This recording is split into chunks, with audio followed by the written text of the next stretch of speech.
WNN. The opinions expressed on the following sponsored program are strictly those of the host, guests, and callers, and not necessarily those of this station, its staff, management, or sponsors. AMP2.tv presents Tell Us Your Business, where you're invited on the air to tell us what makes your business stand out in the community. It's important we hear from you to tell us all we need to know about what you do best. Tell Us Your Business uses the latest radio and television production systems, and all shows can be seen on AMP2.tv. If you have a question for our guest, call 888-565-1470. Now, let's get ready as our guest hits the airwaves and informs us about what we need to know on Tell Us Your Business. Good evening. My name is Ricky Siegel, and I welcome you to our debut of Sex Talk with Dr. Richard Siegel. I'm the director of Modern Sex Therapy Institutes and a board-certified sex therapist. I hope some of you followed us over from last week. I was a guest with Sexually Speaking with Luba. Sadly, Luba was unable to continue at this hour, but I'm very pleased that Luba and our wonderful producer, Freddie, have asked me to take up the mantle and continue hosting the show. And I'm absolutely thrilled to be at this new hour, 9 p.m. Monday evenings. I'll be here every week. And for our debut this evening, again, if you followed us over from last Friday's Drive Time show, I had my go-to number one guest, my brilliant brother, Larry Siegel. And I've asked him to join me again tonight. Really enjoyed our conversation last week. We were talking about sexual health and sexuality education and the problems therein.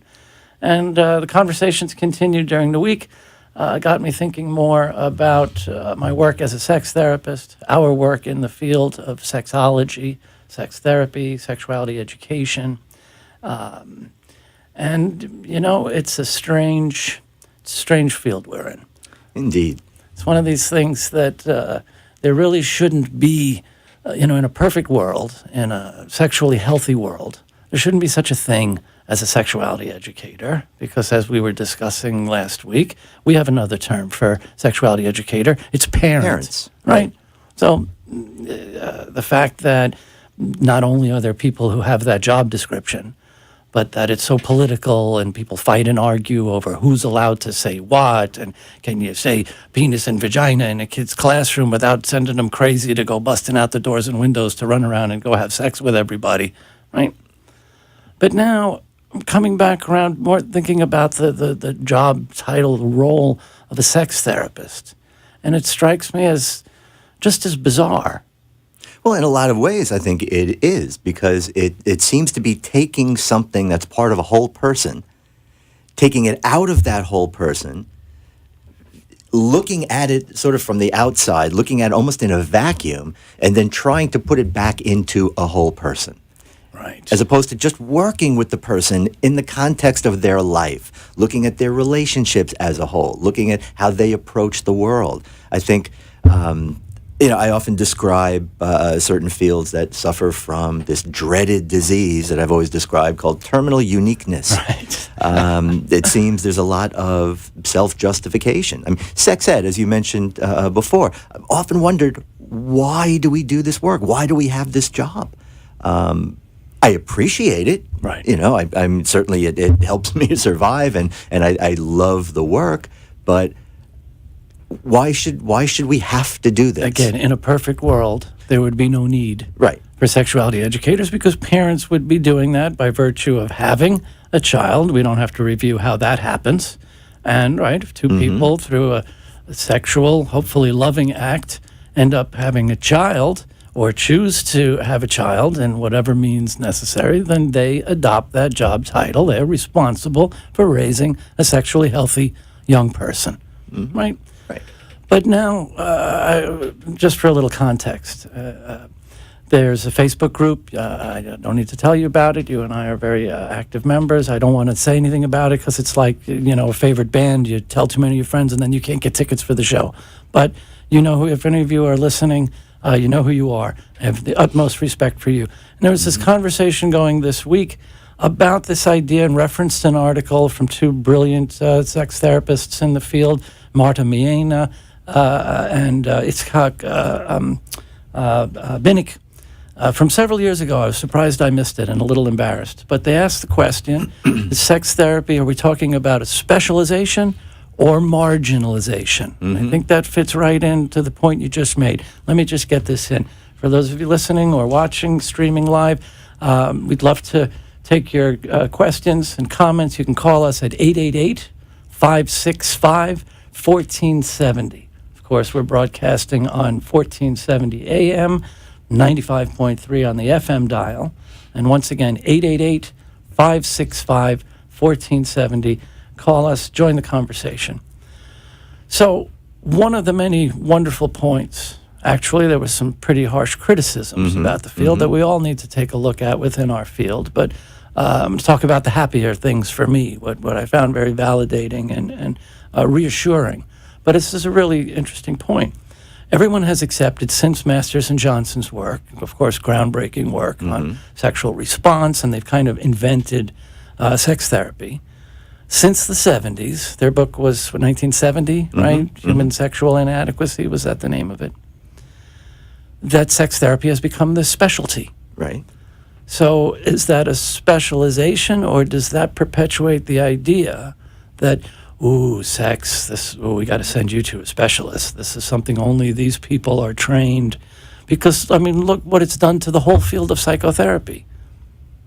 Well, I think, and in some ways, we have to really be honest and say that it has improved the field of psychotherapy. Because, you know, and I want to go back to just the term you used before, because I think that's really the linchpin for all of this. In a perfect world, we should not have to be doing this work, but we live in a country where we do have to do this work.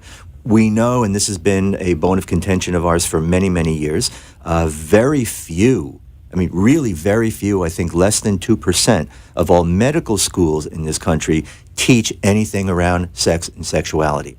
If you look in clinical psychology program, none of them require or even include courses on sexuality. Right. The majority of marriage and family therapy programs at most will have one course on sexuality. Right. And it's the sort of proverbial redheaded stepchild. And I think it speaks to this larger context where we live in the most sexually repressed, sexually uncomfortable, sex-negative society in the developed world. We're supposed to be number one. Well, we are. We lead the world in just about everything that can go wrong with sex and sexuality. Consequences of poor sexual health. Right. Right. Right. So, the first time I guested with Luba a few weeks back, I made a comment and it got a little traction. You know, we've been saying this for years, that psychotherapists or couples counselors in particular, marriage and family therapists, I hate to pick on them, but it's right there in their name, right? Marriage and family therapists who don't talk about sex are like plumbers that don't do toilets. Right. And, I thought I really want to own that. I think that needs to be... Well, we can. I said that many years ago. Can we trademark that? This needs to be a revolution because it's just insane. You know, Larry and I, for years in the course of our teaching, we just like to use absurdity to make a point. And I think this plumber analogy is a great one. No one in their right mind would tolerate a plumber coming into their house and saying, oh, no, I don't do toilets. The plumbing school I went to wasn't comfortable enough. I'll make you a great sink, but no, you'll have to call a specialist plumber. If you can't do toilets, don't be a plumber. Right. Get out of the field. Right. So now we have this situation with psychotherapists, and all of us sex therapists hear this every day. People go to a psychotherapist, individuals, couples, for whatever issues they need to deal with. And the moment something sexual comes up, there's this, ooh, I'm going to refer you. I deal with it with therapists who work in drug and alcohol treatment. And there, the sex... Well, they've been afraid of sex for a long time. The proverbial 10-foot pole. It's a handful of treatment centers that we've been fortunate enough to get to understand that treating chemical dependency and addiction without looking at intimacy dysfunction. There's a nod to one of our heroes, Eli Coleman, from the University of Minnesota. Intimacy dysfunction, unaddressed, will likely lead to failure of treatment. And we know there is not a medical or mental health treatment that has a more abysmal success rate than drug and alcohol treatment. Absolutely. And Absolutely. to think, oh, don't talk. It's kind of like the treatment center, which is supposed to be medically based, just kind of cops the same philosophy from Alcoholics Anonymous and says, don't have sex for a year or you'll relapse and ruin your recovery. Don't worry about it. Don't talk about it. If you can't get sexually healthy, how could you have a strong recovery? If you can't have a healthy recovery with a relationship with yourself. And I think that's really the key, and that's where we stand out from the rest of the world. Right. Pretty most of the rest of the world looks at sex and sexuality as part of our humanity, sort of part of the core of who we are. We don't. In this country, we tend to look at sexuality through a lens of morality. Yeah. And it's a lens that basically was created basically in the 1600s. We still live this Puritan ethic and We'll these get there. We'll values catch up that soon. underlie.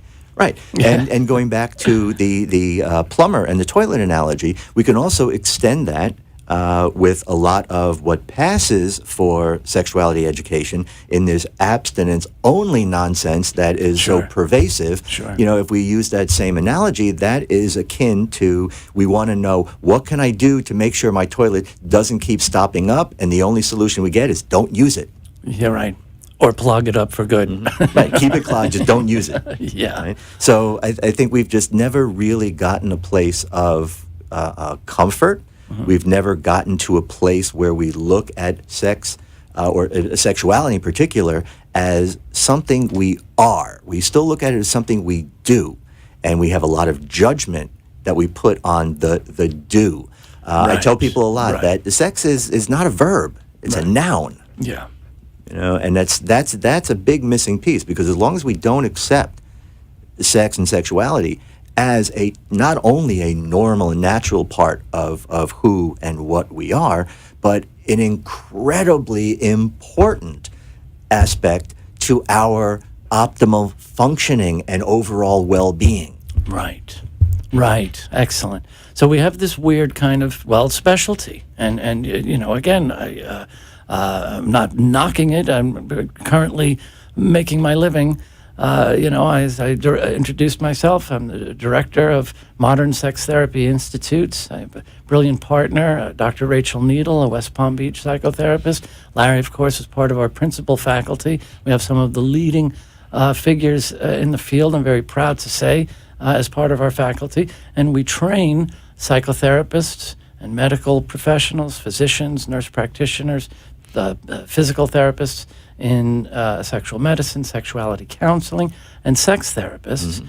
And the point is, still, why is this such a specialty that only such a tiny percentage of therapists endeavor when it should be part of the training of all therapists? Right? We just we had our annual sex therapy conference, organization we are proudly affiliated with called ASECT. I know it's a mouthful. The American Association of Sexuality Educators, Counselors, and Therapists. You can find them at asect.org. They are a certifying a private member organization that certifies its members as sex therapists, counselors. Also, as we know, this bizarre history, 25 plus years, I'm trying to figure out how Florida is the only state in the United States of America that has a law on the books that for a psychotherapist to hold themselves out as a certified sex therapist, they have to be able to prove this specialized training. In every other state, 49 out of 50 states in the country, you're a sex therapist when you say you are. Right. Anybody who's a therapist that went to a conference or a workshop or said, I like sex, I like talking about sex, regardless of any training, can call themselves a sex therapist. So we trained these folks, but I was out in Las Vegas for our annual conference and looking around this giant room, and isn't it wonderful? We see old friends, but there was 600, 700 sex therapists and educators and counselors from all over the country and the world. The world, right. There has got to be 600 therapists between West Palm Beach and Miami. Sure. At least. Sure. Maybe double that, triple that. Why are there a tiny, less than 1% of all the billions of therapists in this country have this mysterious kind of scary specialization that they need to send their patients away to. Right. And I think that relates to the article that you were mentioning. That's part of the marginalization, because that, I think, also goes along with the fact that this is the only area in education and in therapy where a lot of people seem to believe that the only real credential or training they need is their own experience.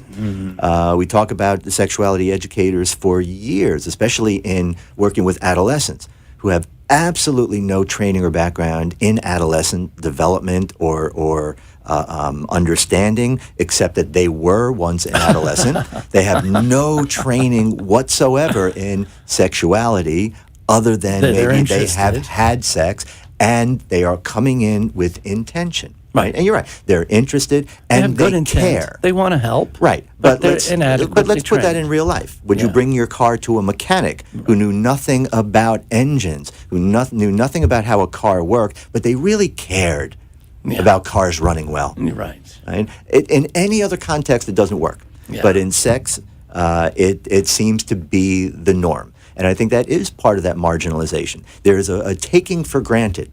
Right? A lot of therapists say, well, sex, it just takes care of themselves. If we work on the communication, the sex will fix itself. I have to say, again, all due respect to many marriage and family therapists that I love and admire and respect, many of the older ones admit that was kind of a cop-out credo, this idea that if you work on the communication, the sex will take care of itself, and everybody knows it doesn't. Right. But the irony of that is if you work on the sex, the communication gets fixed. There you go. Yeah. But every sex therapist gets patients all the time, couples that come in that say, we were seeing this therapist, we went in week after week after week. I recently had a couple that said they went to a marriage and family therapist 4 weeks in a row, literally asking from the first session, can we please talk about this sexual problem? And the therapist was saying, no, not yet. We have to continue talking about your communication. And, to paraphrase,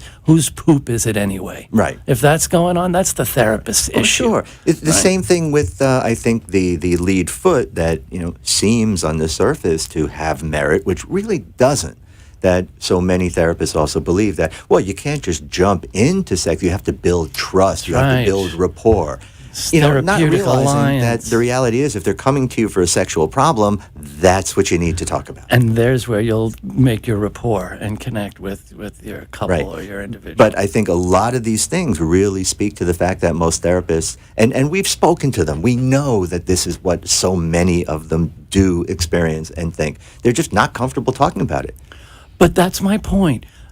They really need to self-examine whether or not they should be in this field. Right. If a therapist, and again, we get this constantly, someone will refer to a sex therapist because of an issue of sexual orientation. Oh, you're gay or lesbian? I'm afraid that's outside my wheelhouse. I'll have to refer you. You're trans or you're kinky. Right. If you're a licensed clinician, you better be comfortable. If you're not comfortable, you got some homework to do. Right. Again, if you're a plumber, you better be prepared to work on toilets or get out of the field. Right? So to call yourself a certified sex therapist, I would admit that's kind of audacious. Yeah. Right? Remember, like in ethics classes, we talk about the word professional comes from the verb to profess. Right. Basically like standing on a mountaintop and yelling to the world, I have this skill, you could pay me money for it. Right. But it's with the force of a promise. Right. Right. That's the proclamation. So, and that means you better be able to back it up and be able to have the comfort, the confidence, and the competence to deal with what walks in the door. So part of the discussion on this listserv thread, again, are they specializations or marginalizations? If somebody says, well, I don't really have that much experience working with polyamorous couples, so I'm going to refer you, the point should be get that experience. Right. Get yourself trained. Don't call yourself a certified sex therapist if there isn't any sexual problem that you at least have the basic competence to be able to address. And I think, again, even within the field of sexology, a lot of sex therapists and educators, the reality is a lot of you are not comfortable talking about sex and sexuality either. There's so much of that, and I think that's where we see a lot of that. Oh, no, you got to refer that to somebody else.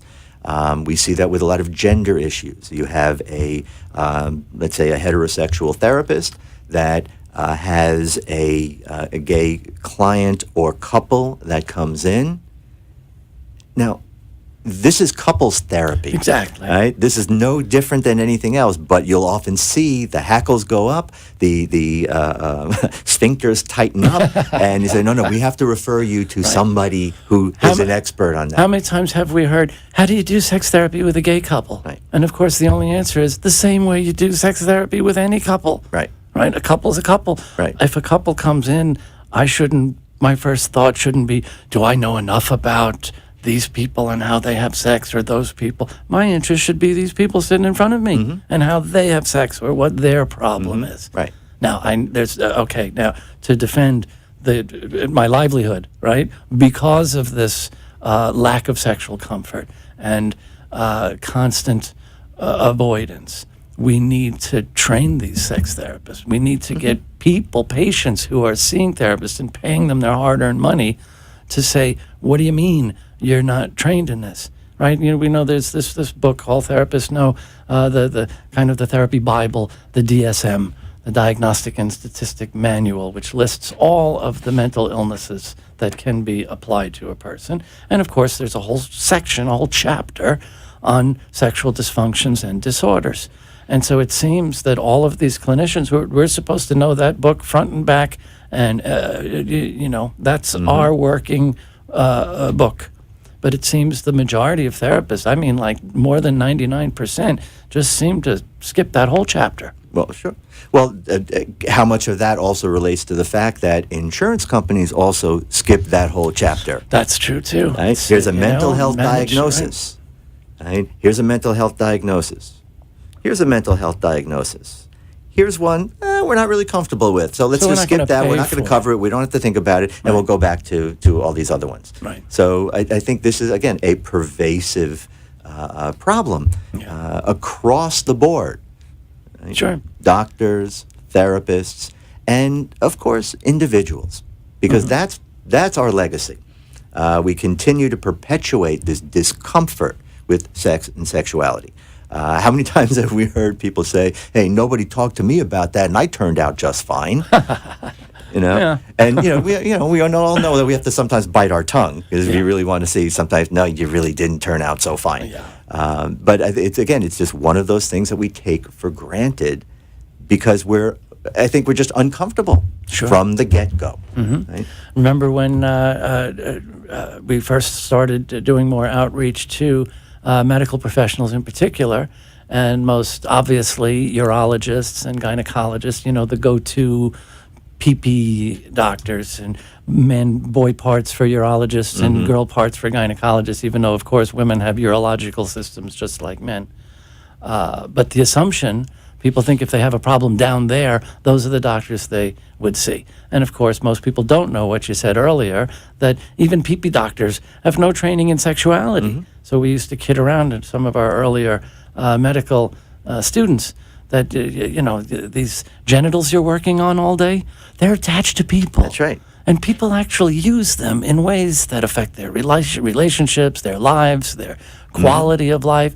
The good news, I think, with the rise of sexual medicine, and unfortunately it took a drug like Viagra to kind of give birth to this subspecialty in medicine, is the recognition more and more on the part of medicine, the whole medical field, to recognize that sexuality is a quality of life issue.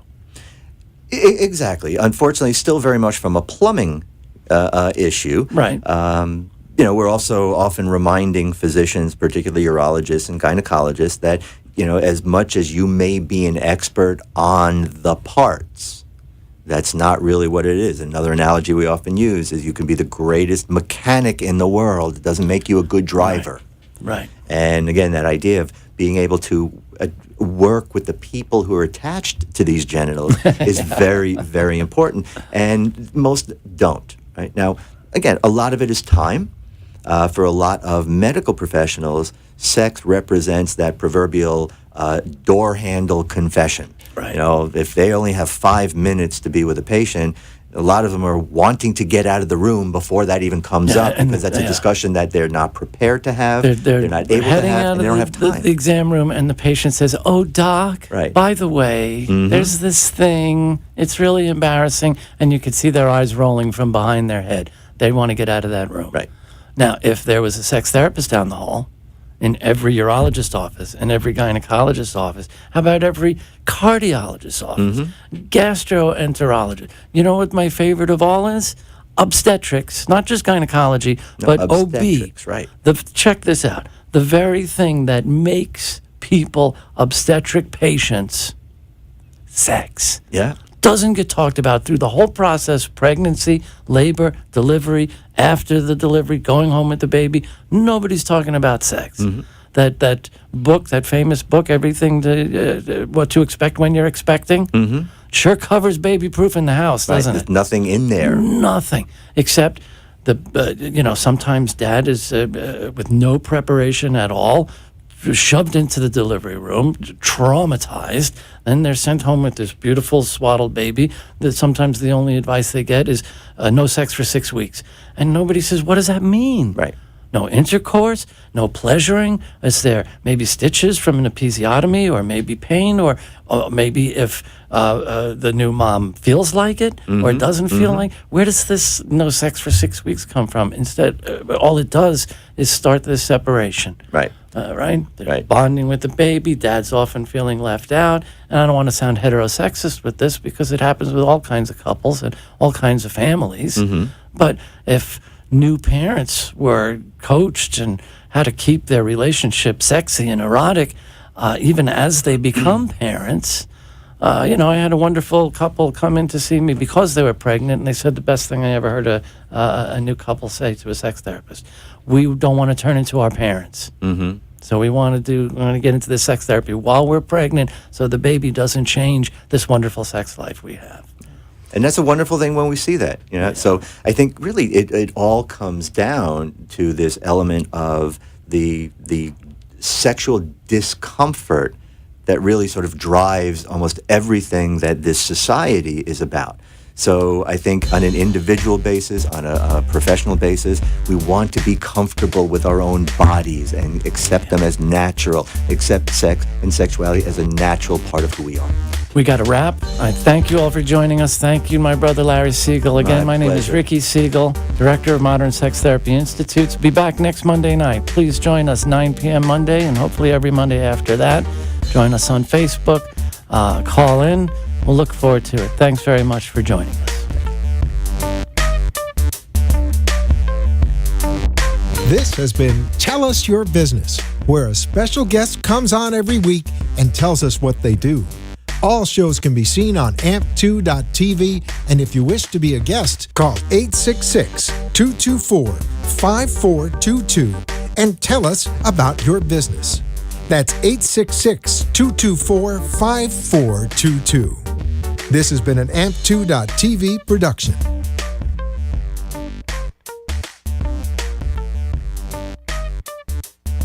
The opinions expressed on the preceding sponsored program were strictly those of